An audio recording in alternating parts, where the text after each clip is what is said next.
será que o Brasil está piorando ainda mais? Afinal de contas, o cenário da dívida está ficando insustentável, segundo especialistas. Enquanto isso, já tem gente considerando como certa a próxima crise da economia por aqui. É por isso que nesse vídeo eu vou te contar tudo o que está acontecendo sem enrolação e com base em dados e não em narrativas, quais são as armadilhas que muitos investidores estão caindo e como e onde você deve investir para estar preparado independente do que acontecer com a economia. Boa, vamos lá, e para a gente entender, a primeira coisa que a gente tem que olhar é como é que estão os números, principalmente em termos das contas do governo. Afinal de contas, o que a gente chama de contas do governo, na verdade, é o nosso dinheiro, com fluxo de entradas e saídas, investimentos e impostos que a gente paga para o governo. Se um governo decide gastar muito mais dinheiro por N razões, é natural que na outra ponta ele precise aumentar muito mais os impostos. E é aqui que eu e você entramos. Quem financia todo e qualquer gasto do governo não são os governantes, mas sim o povo brasileiro. Aí para isso a gente tem algumas métricas, como a balança nominal, por exemplo, que nesse gráfico mostra o acumulado de 12 meses. O que é que a gente percebe aqui? Que nos últimos anos a gente teve um déficit nominal, ou seja, a gente gastou mais do que arrecadou nesse período. E a gente continua, inclusive, nesse momento, num patamar tão ruim quanto era quase na pandemia, em janeiro de 2021. E para que fique claro para todo mundo, a balança nominal, ela considera o que o Brasil arrecada através de impostos e outras receitas, o que o Brasil gasta todos os meses e o que o Brasil paga em juros da dívida. Afinal de contas, essa é uma despesa que vai estar ali todos os meses também para ser paga. E é por isso que muita gente fala na teoria econômica: ah, Felipe, mas se você olhar só para a balança nominal, você está pagando juros de uma dívida que foi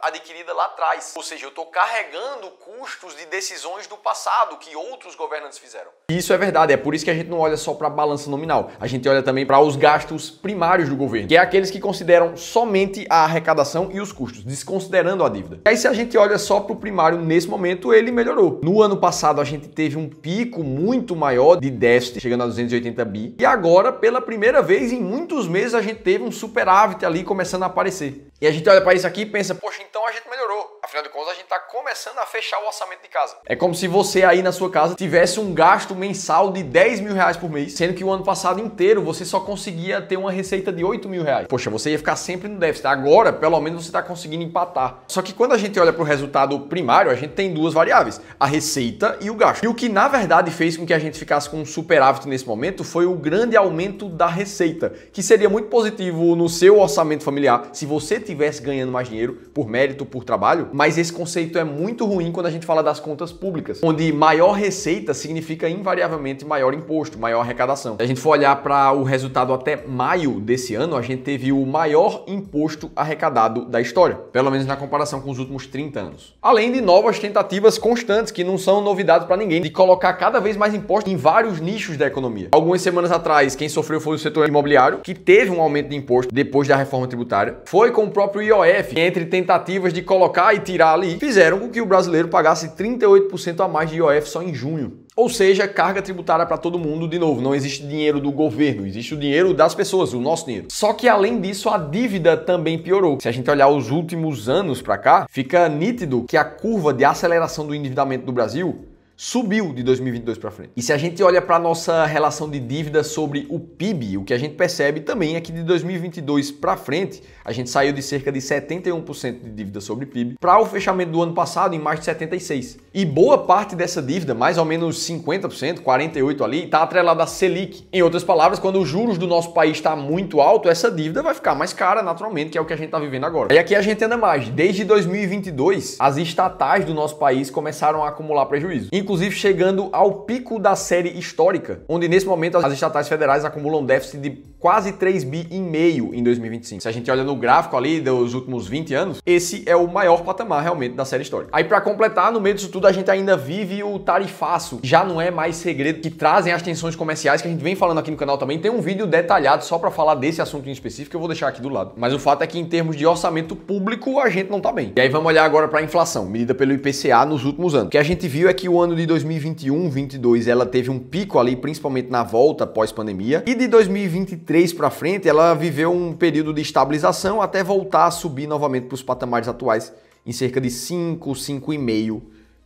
O último dado mais recente que a gente tem, que é o de junho, a gente viu uma alta de 0,24 nos preços, fazendo com que o país mais um mês estourasse a meta de inflação. E para deixar todo mundo na mesma página, a gente tem o nosso Banco Central do país, que tem uma única função. Você pode abrir o site ali dele para ver. A função dele é garantir a estabilidade do poder de compra da moeda do nosso país. E para isso ele vai sempre estar tentando encontrar maneiras de controlar a inflação, que tem uma meta muito clara, de 3% agora em 2025, com um intervalo de tolerância que vai de 1,5% para cima ou para baixo. Ou seja, o teto da meta, quando se diz, é 3 mais 1,5, logo 4,5%. E é por isso que quando a gente toca patamares de 5, 5,5, a gente está praticamente 1 ponto percentual acima do teto da meta da inflação do nosso país. E essa é uma das principais razões que fazem com que a nossa taxa Selic, nesse momento, a taxa de juros, esteja no maior patamar dos últimos 20 anos. E aí, feito esse balanço, quando a gente vai ver como é que está a aprovação da população, segundo as últimas pesquisas da Quaest, o que a gente vê é que 53% das pessoas entrevistadas desaprovam o governo Lula e 43% aprovam. Sendo que essa pesquisa já melhorou em relação ao sentimento do governo. Antes eram 57% de desaprovação, agora a gente caiu para 53%. E aí tem muita gente que vai dizer, Felipe, mas essa pesquisa aí, ela só entrevista algumas pessoas, eu nunca fui entrevistado. Vamos fazer a nossa própria entrevista aqui. Coloca aqui embaixo, você aprova ou desaprova o governo? Só uma dessas duas palavras. Aí embaixo você pode dar um parêntese para baixo e deixar todo o seu embasamento com dados, preferencialmente,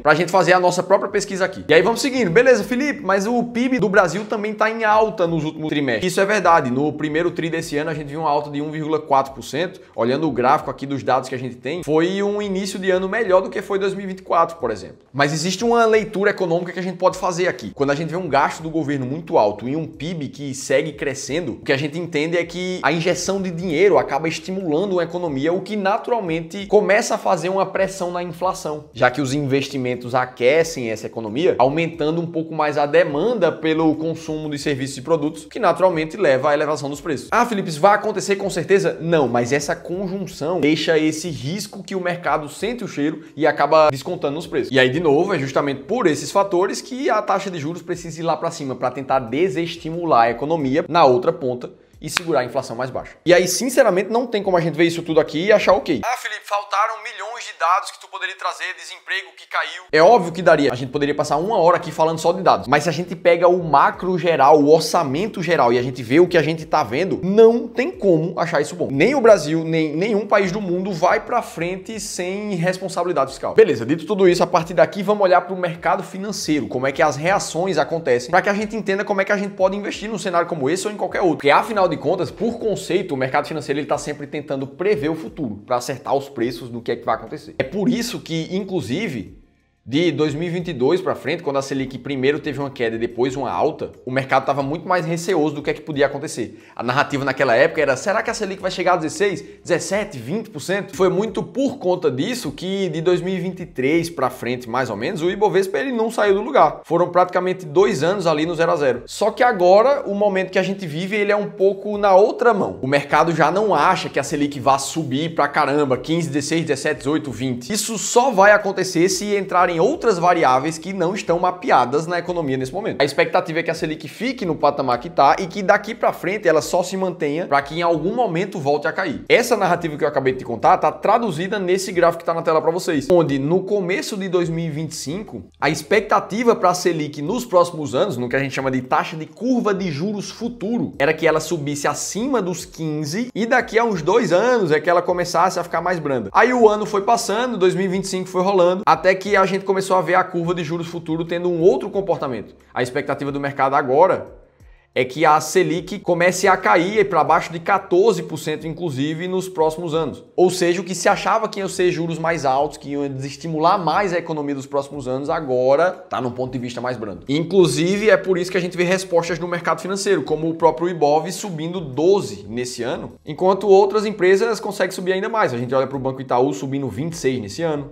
Os fundos imobiliários que passaram um tempão sofrendo nos últimos anos já estão em alta de 10 também nesse ano. Ou seja, o que a gente vê é o mercado começando a dar um respiro. E aí é justamente nesse momento, no contexto inteiro, que a gente vê muita gente caindo em armadilha. Principalmente ao correlacionar investimentos com economia e política. Que é o que embasa muito desses comentários aqui, ó. Logo na minha vez de investir, comecei em setembro, os fundos imobiliários só caem, já tô assustado. Isso foi no final do ano passado. Ou o Fabiano, o único ativo é o Bitcoin, o resto é furada total. Ou o Augusto dizendo, papo furado, não existe investimento no no Brasil. E a gente vai mais. Por causa do governo do amor, vendi todas as ações de fundos imobiliários, comprei ETF, dólar e ouro. E aí mais recentemente a gente viu mais alguns. Acho que o fundo do mercado ainda tá longe. Ou Las Vegas ali. Como perder dinheiro de forma rápida e fácil? Compre ações na bolsa. Ou seja, pessoas, até ex-investidores muitas vezes, que por não acreditar no momento econômico atual, eles simplesmente saem do mercado, vendem o que tem para fugir de quedas maiores. E aí aqui eu já deixo uma pergunta para você. Você tá pensando desse jeito? Como é que tá a tua cabeça? Você acredita que faz sentido investir no Brasil, por exemplo? E aí, beleza, eu cheguei até aqui, te contei tudo isso, agora a gente precisa falar como é que você investe então para os próximos meses, já que a gente viu que sim, existem fatores de turbulência e que o mercado financeiro tem suas respostas para isso. E aí aqui eu quero fazer um compromisso com você. Todas as vezes que a gente vai tomar decisão de investimentos, a gente precisa separar muito claramente o que tem na nossa cabeça. Uma coisa é o seu eu cidadão, que é o cara que analisa política, analisa economia para tomar uma decisão de voto. Esse é um tipo de pensamento. Outra coisa completamente diferente é o seu eu investidor.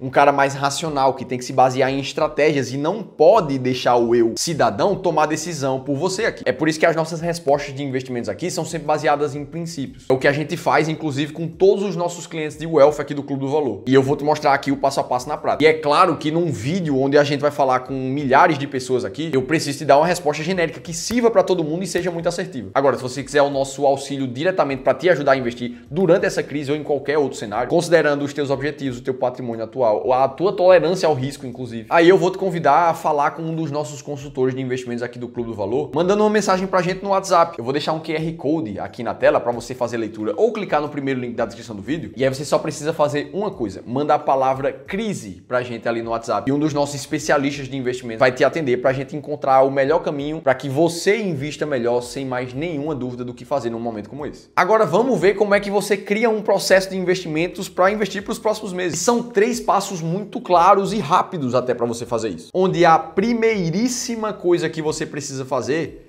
é desenhar um portfólio de investimentos como esse que está na tela para você. O que é que isso aqui quer dizer? Ora, eu vou deixar uma parcela muito clara do meu dinheiro para cada uma das classes de ativos do mercado diferentes. Ali você vai ter ações no Brasil, você vai ter ações internacionais, você vai ter uma parcela em renda fixa. O que vai mudar é como cada investidor vai montar isso aqui no seu próprio caso. Vai ter gente, por exemplo, que vai gostar de uma carteira como essa que a gente chama de modelo sofisticado, que ela tem basicamente 60% em renda variável. Ou seja, ela é uma carteira que tem um pouco mais de risco. Por exemplo, a pior queda que essa carteira viveu nos últimos 10 anos foi de mais de 11%. E aí você olha para isso e se pergunta, será que eu aguento ver o meu patrimônio cair 11% e passar anos caindo? Porque isso pode acontecer. Para quem tem R$1 milhão investidos, vai ver seu patrimônio cair R$110 mil.